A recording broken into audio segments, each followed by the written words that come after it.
everyone, welcome to my YouTube channel. In this video, I would be talking about the pressing question which is being asked by a lot of students.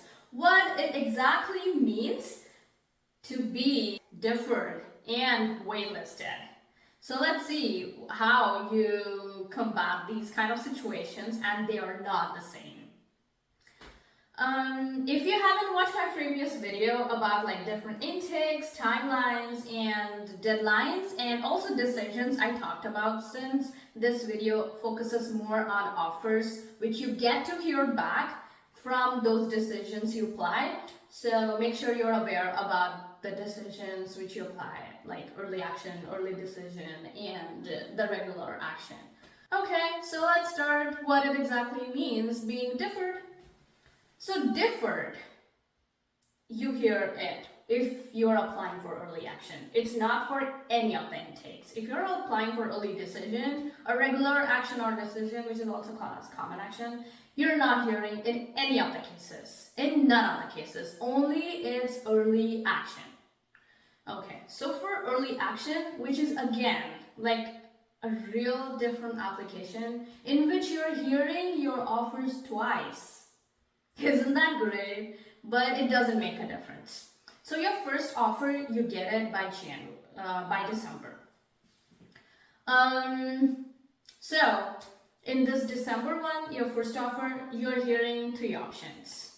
We all know the two ones, which is either you're getting accepted or rejected, but the third one is getting deferred. Yes, your first offer includes getting deferred. It's not any word for being waitlisted. So deferred basically means they are transferring you to their regular intake in complete easy words. So not to create a complexity. So it means again, it comes if you thought you applied early with all of your focus and dedication, since few students apply, but they just thought that you need more time to show more on your application. Maybe you missed something, or sometimes the committee becomes confused about what are your personal interests, or how your major applies to your interest in your personal life and how you're succeeding in their college. So your essay either didn't make it clear, or your portfolio, whatever you submitted, didn't make much sense. So don't worry about it, since one good thing is you didn't get rejected. So my first strategy, if you got deferred, is don't try to email. Yes, email them twice or thrice. It annoys anyone. Let's take in your life as an example. So if you're hearing back from someone, you don't have to remind them, right? But so this is one thing, never do that, emailing them, asking a lot of vague questions. If you have a genuine question, it's fine, and everything included in one email. You don't have to ask questions constantly, sending repeated emails, because they might be getting so many. So it just don't make a red flag in your application. Okay, it's with a lot of universities, but not with everyone. So it depends. Okay, it depends on what kind of college you apply. So they have prompts for being deferred. So the time span you get, which is exactly 1 month. Yes, it is. And even sometimes it's even less than 1 month, or maybe a little more than 1 month, 1 month, 15 days. So the deferred prompts is not an essay question.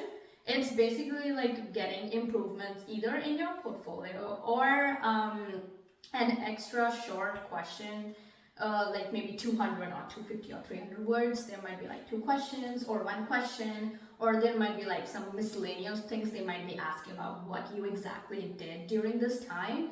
Either you worked on your application, or did you have exams, or how are you feeling about everything genuinely. So basic questions are asked, not anything extra or fancy.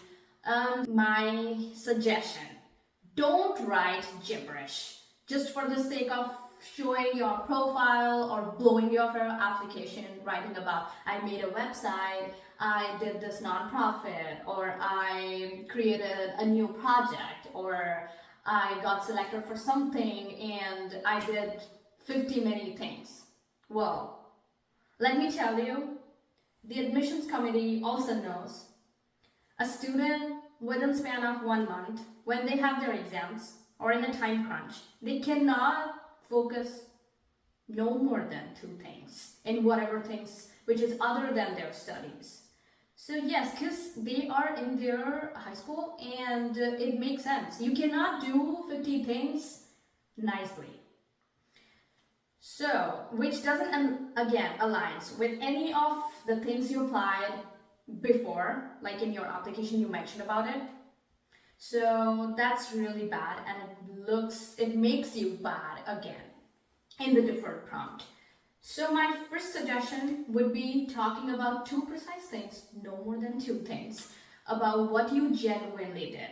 If you were working on a project from the very beginning, whether it might be anything, it might be your school project or your personal project or something, your passion project, whatever you were interested and you talked about it in your application, let's take in your essays. So maybe you can write something relatable, like connecting it, like finally you accomplished, you completed that task and you feel so much satisfied about like what are the results or whatever feedback you got. You can talk about feedback or surveys or like what people genuinely talked about your project.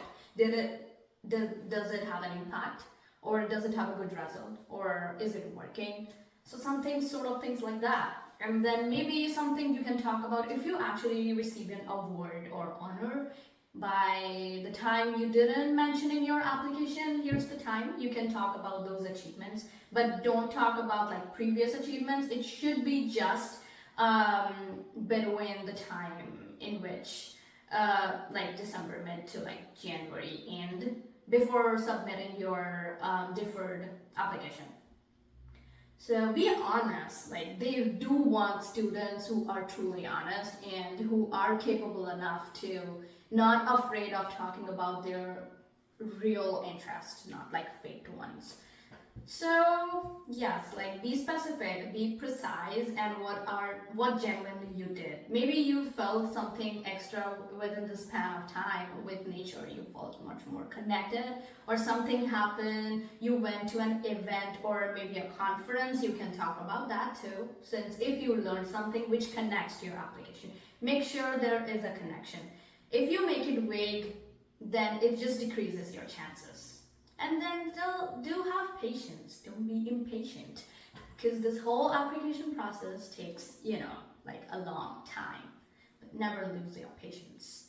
So these are the things keep in mind if you're deferred, if you get these prompts. So they're usually due by like February mid, depends, sometimes it's more even like for Feb early. So yeah, so you literally get a month to show extra things, or don't show extra things, but make something connected to your application, like previously you submitted, and don't write anything fancy or gibberish just to show, oh, I didn't mention about this, oh, I didn't talk about this, I should talk more. Don't do that. And especially if it's like 150 words, they just want literally like 1 thing or 2 things, which you talk about in the most objective manner. So the second thing is being waitlisted. So waitlisted is now the second offer of early action, or if you just applied for regular decision for any of the college. So don't get confused among this. So the early action started from November, and regular is starting from like, since you submitted January, so you're hearing it back by March, April. So let's talk about the normal, like regular action you applied for any college. So you applied by like January, and then so you hear either 3 offers by April or March mid or end. Accepted, rejected, you're waitlisted. There's no word called deferred in any, as I mentioned before. So waitlisted usually means they do think you are capable enough to succeed in their college. You are competent, there's no doubt. But the thing is, since they might be having overflowing number of applications, like lots of students applied that year, or it's your major in which a lot of students like were interested, or that major is pretty famous in that college, like literally they have like limited seats for that since it's really demanding, so that usually the things come for waitlisted. Now how waitlisted students work, or how you can get out the waitlist, it's only possible when the students who got accepted, they either forfeit their applications before the time they submit the deposit, like they are no more interested in that college, they do not end up paying the deposit, or they just decided something else. There might be of different factors. So when accepted students don't end up going to that college, then where the spots become available. Yes, so that's how waitlisted thing works. It's not magic or miracle. So if you're in that situation, don't think it's guaranteed. It's complete like luck, I would say sometimes. And also it depends upon like what major you applied, what timeline you applied, and how's your profile. So let's say if two students like didn't accept their accepted application, so it opened for like waitlisted students. Here now comes like among waitlisted students, it's not the sequence you got waitlisted, it's about they would be again choosing among the students who got waitlisted, like who is better among the waitlisted. Now there's again a whole thing about the whole competition among just waitlisted. So it's just like, it's highly unlikely, okay? Like to be honest, it's highly unlikely. It's really, really unlikely. Like the percent of getting on the waitlist, if it's like a big college, no one is doing like not accepting the offer, right? It might be the case of like maybe if they didn't get the scholarship they wanted, or they didn't like the location, or that might be a second preference, or they got something better than what they expected. So that cases, that college might become available for you. This was exactly the difference between being waitlisted and deferred, and I hope this might have cleared all confusions. And by the end of the video, like if you have any questions, make sure to comment down, or I do have my personal website too, in which you can ask about like specific about your college. It's just like one-on-one call. So I'm happy to help again, and also share my personal experience too, as I did in the video. And also do not forget to subscribe, like, and share my video. And so yes, wait and have patience for my next video, which I would be talking something more fun.